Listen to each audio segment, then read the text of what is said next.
Oh, hello. I come to you from a different setup than you normally see from me. And yeah, I had a technical disaster on Halloween, which is my hard drive died. And I had all of this footage of vlogs I've been working on.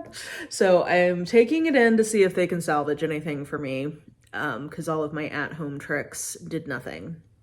But that means I'm gonna be shooting on my camera on my phone for a little bit because the file size is a lot more manageable. So you're probably gonna get unique and different setups while I'm waiting to get all that resolved.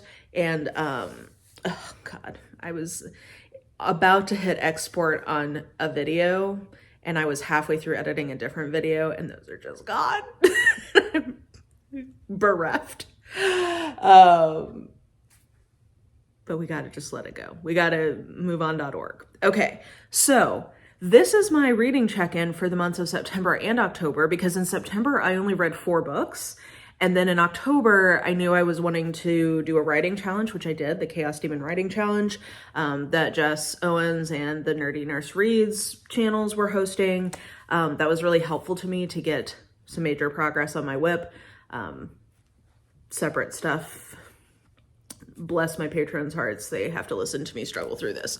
But with that in mind, I knew I wasn't going to be reading as much, so I decided I would just do one combined reading summary. So in total, I believe I read 14 books in these 2 months, and I had a lot of rereads. So it was an interesting month. Of those 14 books, 5 of them were rereads. So, oh gosh, what order should we go in? I will also say, I guess I didn't have a lot of books that I liked that I read. Most of the books I read were just okay or not good. So it was also not a particularly good reading months span, but we're getting there. We're moving and grooving. We're gonna get there. Okay. So let's start with, I only have one advanced reader copy, and that was This Will Be Fun by E.B. Asher. This is a fantasy romance. It has a heavy emphasis on friendship. So it's about a group, like an adventuring party, kind of Dungeons and Dragons-esque, an adventuring party who saved the world years ago, and now, and it kind of ruined their lives by doing that. It wasn't what it was supposed to be. So now they're kind of getting the band back together for one last quest type thing. And there's romances within the group, but I don't know. I just didn't think that. I think if you read the back of the book, it gives you a good sense of the plot, but I just felt like it was just kind of all over the place. None of it really felt like it came together. So it kind of left me feeling, I don't know, I just kind of muddled. So it wasn't that the individual parts were bad necessarily, but it just I don't know. I read this in September and I'm struggling to remember much about it because it didn't leave much of an impression any which way. But I mean, I think it's a cool concept. So read the back of the book and see if that sounds interesting, and then maybe try reading some chapters and see if you are into it, because I think the concept is cool, but for me, the execution was just kind of blah. So that was the only advanced reader copy I read. Fun fact, by the way, about this mug. I've had this since I was 18 years old because I had all of these dining points left on my meal plan from college, and if you didn't use them at the end of the year, they just went away. So I went to the on-campus Starbucks and bought an entire set of matching mugs with those points, and they have all survived since then. So anyway, side note about this particular mug, the Guatemala Antigua one. There you go. Okay, so that was my advanced reader copy. Then let's just talk about my rereading. I do not know why this crossed my mind, but somehow the thought occurred to me, oh man, I haven't read a Helen Bianchen in forever. That sounds like a cozy, mindless reread. Let's do that. So I started with The Italian's Ruthless Marriage Command. And I reread 4 Helen Biancans this month. I don't recommend these books. They're not good. They're category romances, and they're not a good category romance. But they were early in my romance reading career, and they scratch the same itch in my brain that certain like very bland Sailor Moon fan fictions used to, which is like, there's no real plot or conflict, but like other than just like feelings. I don't know. They're all marriage of convenience ones, which I am an absolute sucker for. Helen Biancan, I don't know if she's even still alive. She's an Australian author who is married to an Italian gentleman. So like all of the books are either in Australia or they're in Italy. And it's lots of ruthless billionaires getting in these marriages of convenience for plot reasons that make no sense, but they just turn my brain off in a really great way. So when I've had stressful days, and trust me, work has been beyond stressful the last couple months, if you know, you know, and sometimes I'm just an empty husk at the end of the day. And yeah, it turns my brain off in a really satisfying way. So I read 4 of those. Once again, I do not recommend them, but I did read them. And I have reread them many times. Also, this time, I think because it has been a while since I've reread them, and most of them are taking place in the like late aughts, early teens of the 21st century. There's a lot of like 2000s fashion references that I just enjoyed. Like this one of the heroines is going to Milan Fashion Week, and she's selecting a silk gown to wear, and it literally is describing what one of my friends wore to prom. Like it's like those who were there, do you remember the like ruched sateen bodices and then the sort of like handkerchief skirt in a satin? It's like that. That was kind of what she was describing. And I was like, oh my gosh, this is amazing. Anyway, so I reread 4 of those. And then the other thing I reread on Halloween, because I had just finished reading another book that we'll talk about, was Night's Darkest Embrace by Janine Frost. This was another one that I was like, because the book I had just finished had a demon in it. And I was like, what is that demon novella that I really liked from Janine Frost? I should reread that. That would be fun. And I went, and it was fun. It's an interesting world. It's basically like a demon Western kind of thing where there's like these portals between Earth and this demon realm. And there's partials, purebloods, and fallen. So like fallen are full on like proto-demons, like Lucifer kind of thing. Purebloods are, I forget even how I think they're like their offspring. So they weren't like the original created ones. And then partials are intermarriages between purebloods and humans. So, and they each have like slightly different powers. Anyway, so our main characters are like in this Western setting trying to like figure out who's been killing the partials in this frontier town. And it was enjoyable, but it did crack me up because I forgot that there's a scene where they're in this like hot tub type Ye Fantasy hot tub, and he gets in a full-on pair of leather pants, and I was like, sir, what are you doing right now? He like just slides on into this hot tub in leather pants to make out with her. I just was cracking up. Anyway, yeah, so anyway, those are all my rereads. Let's move on to new reads now. I guess I'll just start at the top and work my way down. When She's Handy by Ruby Dixon, short story, not her best, not her worst. It was cute. There's a heroine who's like a scrapper on Rizda, and the hero is the guy who like freed her from being enslaved. And so he has a lot of guilt because they hooked up, but she really wanted to, like it basically they moved too fast for him versus them moving too fast for her, which I thought was a nice change to things. Yeah, not one of her best ones, but I always enjoy being back on Rizda. Then, oh, this is interesting. Yeah, so I finished reading The Painted Dragon, which is the third book in the Sinclair mystery series from Catherine Woodfine. This is the third one of these that I gave a 3-star to, even though I would say it's probably my favorite of the 3 I've read. It has to do with like an art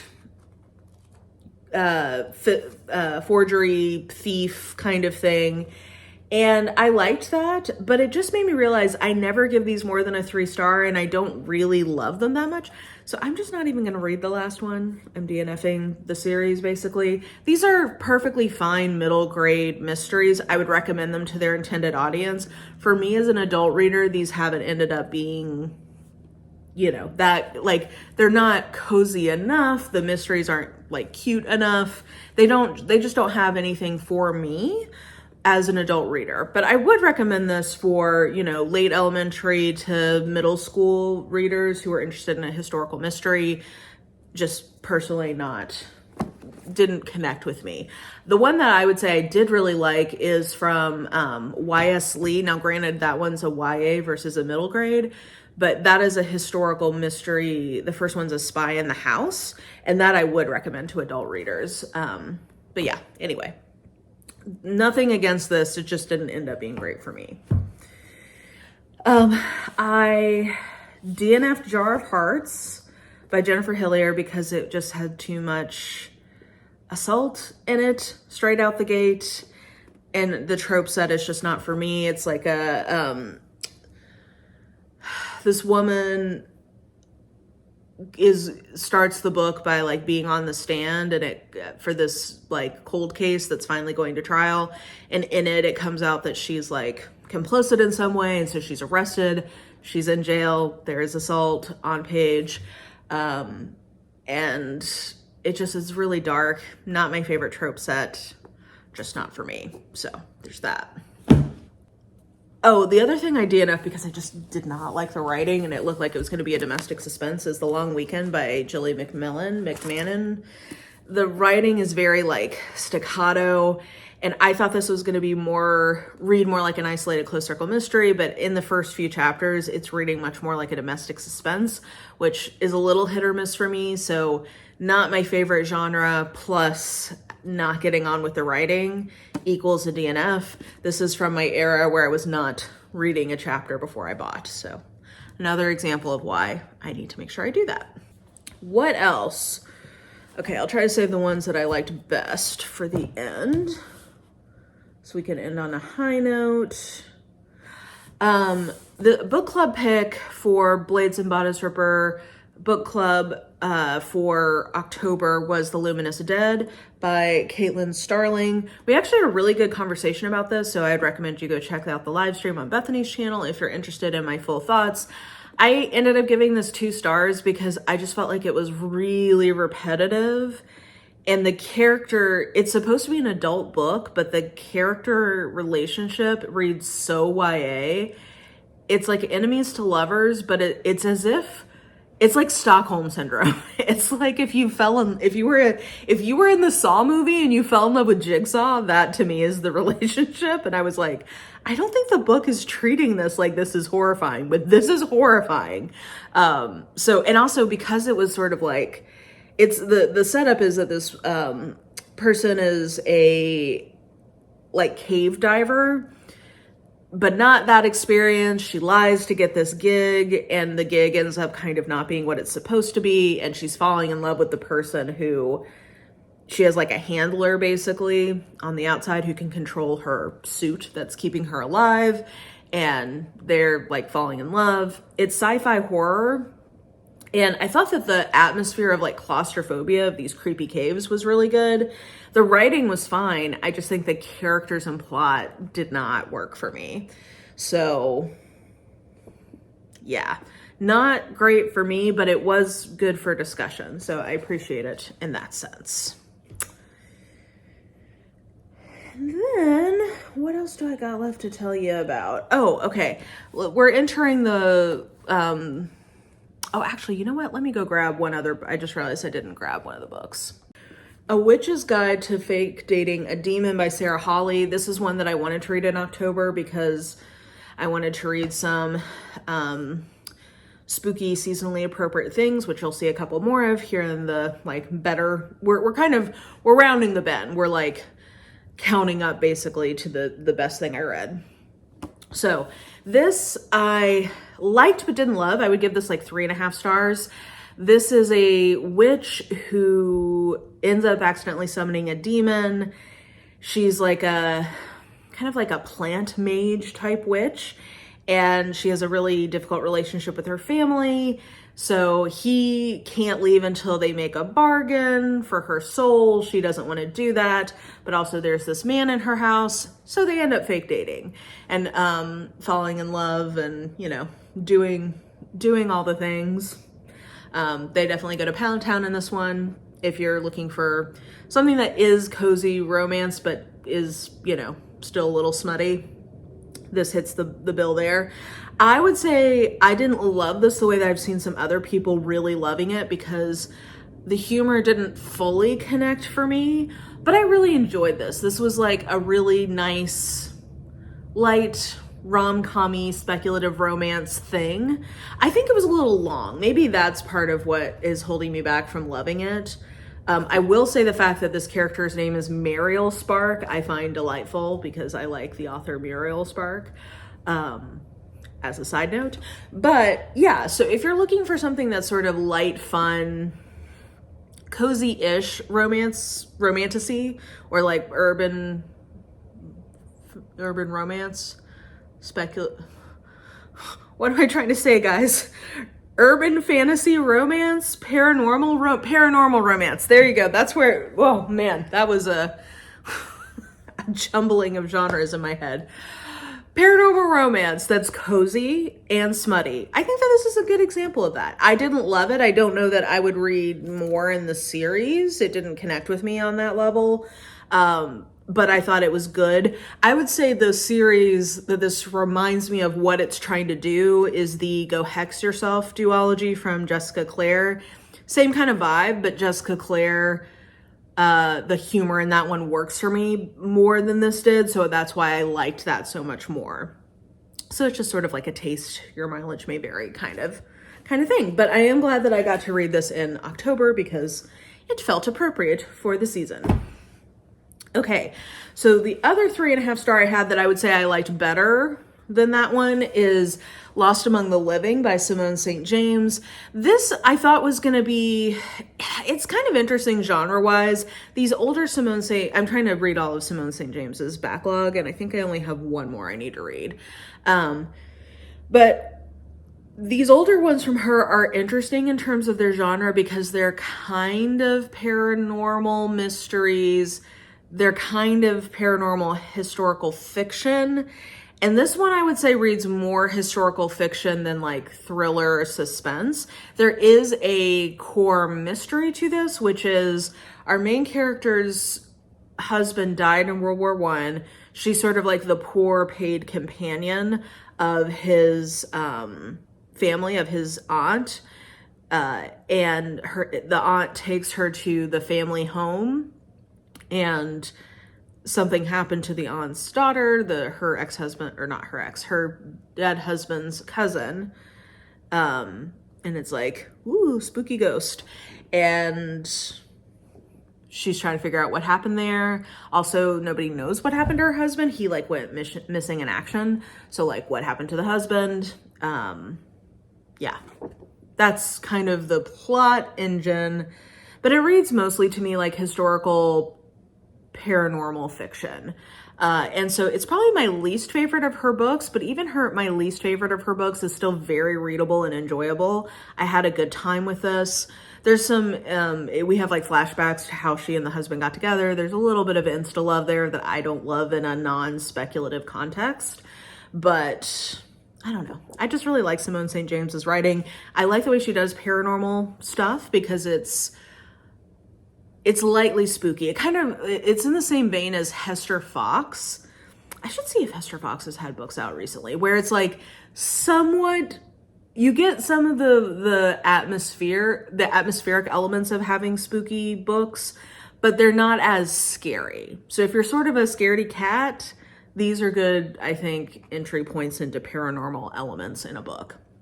So yeah, I liked but didn't love this, but I am glad that I just have one book left in my quest to read all of her backlist.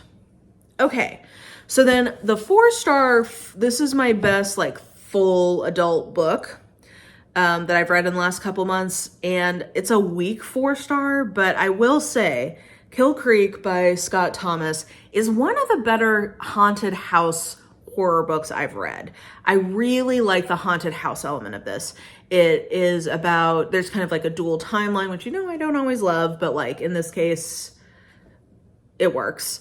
Where there was this like this writer's retreat thing in this haunted house that goes bad, and then they're like trying to, okay, I'm not doing a good job explaining this, so let me just read you the little blurb to try to explain what the plot is. When best-selling horror author Sam, what's-his-face, is invited to spend Halloween night in one of the world's most famous haunted houses, he reluctantly agrees. At least he won't be alone. Joining him are 3 other masters of the macabre, writers who have helped shape modern horror. But what begins as a simple publicity stunt will become a fight for survival. The entity they have awakened will follow them, torment them, threatening to make them part of the bloody legacy of Kill Creek. So, like, it's kind of a dual timeline, and it's kind of just, like, 2 incidences. But anyway, it's the haunted parts of this book are really good. I thought it was going to be sort of like isolated close circle horror, and I wouldn't quite say that that's what it is. But I just really like the haunted house elements of this. I thought it was well done. The issue I have with this book is that every character reads the same. The main female character in this, I would describe as manic gothic dream girl instead of manic pixie dream girl. She is such a badass, and she talks about sucking your cock in business meetings, and she takes no guff from anyone and whatever. And it's just like, sir, this is a Wendy's. Like, what is happening right now? And every character reads the same. So she reads the same as the other main character, who's a dude. She reads the same, like there's like a religious guy character. Like they all just, there's no differentiation in the writing between the characters. So that's the biggest like problem I have with the book. And there is some just like very intrinsic misogyny in some of what he's doing. So those are things I do not like about this book. But the horror element, the haunted house story that I came for, that part is so good that I'm kind of willing to overlook some of those other flaws. But your mileage may vary there.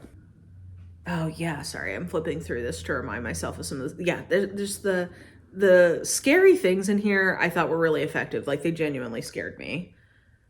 Oh yeah, okay, anyway, sorry. Moving on, 4 stars, this is my favorite adult book.